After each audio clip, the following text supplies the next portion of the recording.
यही mobile phone बच्चों के अंदर की टीवी और मोबाइल पर घंटों खर्च करने वाले बच्चों पर एम्स दिल्ली ने एक रिपोर्ट रचनात्मकता और उनकी प्रतिभा को मार रहा है, उसे कमजोर कर रहा है। डॉक्टर्स का ये भी कहना है कि आजकल के बच्चों का बहुत समय कंप्यूटर, टीवी और मोबाइल देखने में खर्च हो रहा है, जिसकी वजह से उनकी आंखों की रोशनी कम हो रही है।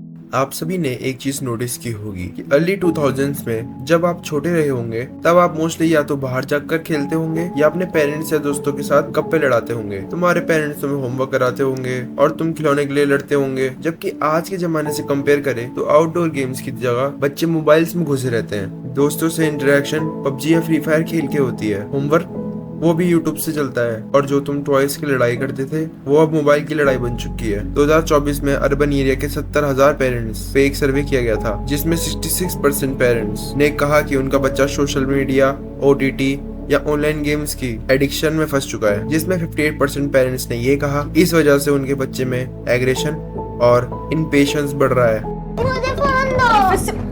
सौम्या, मेरी बात सुनो। मेरे ऑफिस से फोन आया, मेरे बॉस का फोन है। कीप क्वाइट, देखो आवाज नहीं चाहिए। सौम्या 2 मिनट।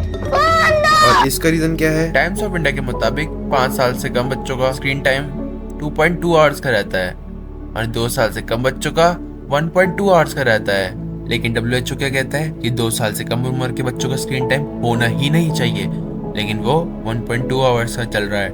और 3 से 4 साल के बच्चों का स्क्रीन टाइम 1 घंटे का होना चाहिए, जो कि 2.2 आवर्स चल रहा है। अब ऐसा इसलिए भी होता है कि पेरेंट्स की जॉब और बिजी शेड्यूल के कारण वो अपने बच्चों को फोन देते हैं ताकि उनका बच्चा शांत रहे और पेरेंट्स अपना काम कर सकें। और पेरेंट्स ये सोचते हैं कि 1-2 घंटे अगर मोबाइल चला लेगा तो क्या ही फर्क पड़ेगा, लेकिन असली एडिक्शन यहीं से स्टार्ट होता है। बच्चा खाना तभी खाता है जब हाथ में फोन होता है, और ऐसे ही बच्चे अपने पेरेंट्स से फोन मांगने के लिए कन्विंस करते हैं। एंड पेरेंट्स अगेन मिस्टेक कर देते हैं, वो अपने बच्चों को फोन दिलवा देते हैं, जिस वजह से बच्चा बाहर खेलने की जगह फोन में बिजी रहता है, जिससे पेरेंट्स को भी ये कोई दिक्कत नहीं है, क्योंकि उन्हें लगता है कि बाहर जाके गलत संगति में पड़ेगा, इससे अच्छा तो मोबाइल ही ठीक है।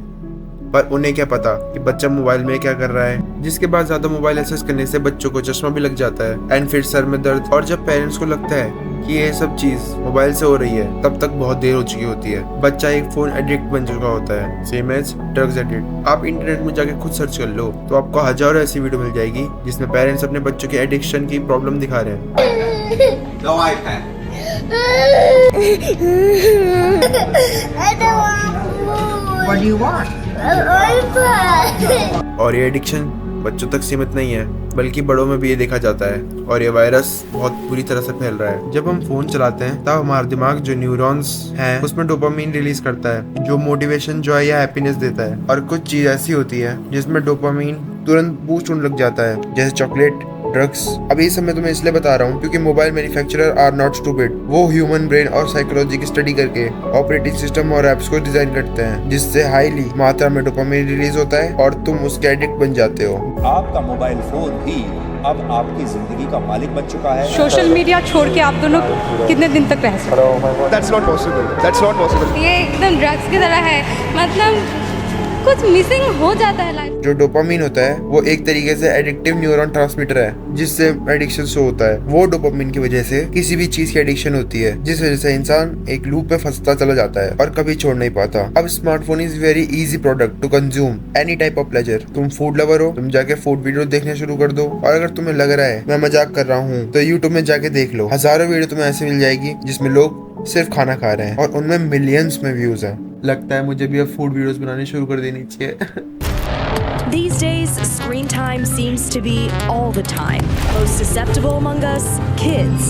सौम्या कभी-कभी ना बहुत तंग करती है। जाओ जाके बैठ के कार्टून देखो। मैं इंडियन का एवरेज स्क्रीन टाइम 7.3 आवर्स है, जो अमेरिका और चाइना से काफी ज्यादा है। एंड इस वजह से बच्चे अपने स्टडीज में भी फोकस नहीं कर पाते, जिससे उनकी मेंटल हेल्थ पर भी बहुत बुरा असर पड़ता है। मोबाइल जिंदगी खराब करते हो, ये देखो क्या हाल है बच्चे का मोबाइल से, कितना खतरनाक हाल है। आप इधर देखो, ये देखो। और डॉक्टर एल्जेंड्रो लियारेस जो एक साइकोलॉजिस्ट है, इन्होंने एक स्टडी करी थी 300 लोगों के ऊपर, जिसमें उन्होंने कई सवाल किए और उनकी रिसर्च से ये पता चला कि तुम्हारा स्मार्टफोन तुम्हारे इंटेंशन से बहुत ज्यादा मैटर करता है। कि अगर तुम किसी भीड़ में खड़े हो और तब तुम मोबाइल यूज कर रहे हो तो चलेगा, बट अगर तुम किसी भी बहुत इंपॉर्टेंट पर्सन के साथ बैठे हो और तब तुम फोन यूज कर रहे हो बिना उसके बात किए, तो इसका मतलब ये है कि तुम बहुत सीरियस मेंटल इलनेस से गुजर रहे हो। तो ये तो रही प्रॉब्लम्स। अब आ जाते हैं सॉल्यूशंस के ऊपर, लेकिन उससे पहले एक बात अपने आप से पूछो, क्या आप फोन एडिक्ट हो या नहीं? मैं आपसे 2-3 सवाल पूछता हूँ, आप अपने आप से पूछना, और अगर आपका आंसर भी वही होता है जो मैं बताता हूँ तो यस, आप एडिक्टेड हो। Are you have urge to use your phone? भले ही आप किसी भी इंपॉर्टेंट पर्सन के सामने बैठे हो, मगर आपको लग रहा है कि यार इससे अच्छा फोन ही चला लूं, तो यस,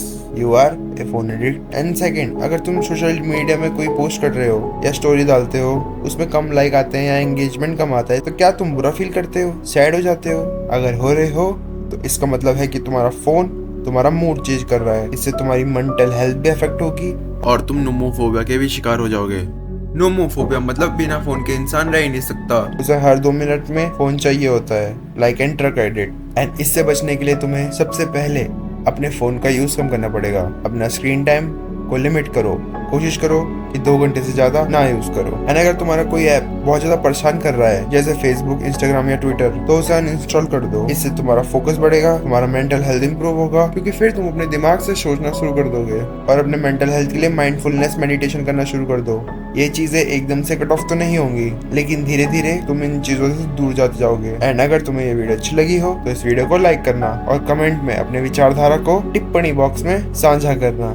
पीस।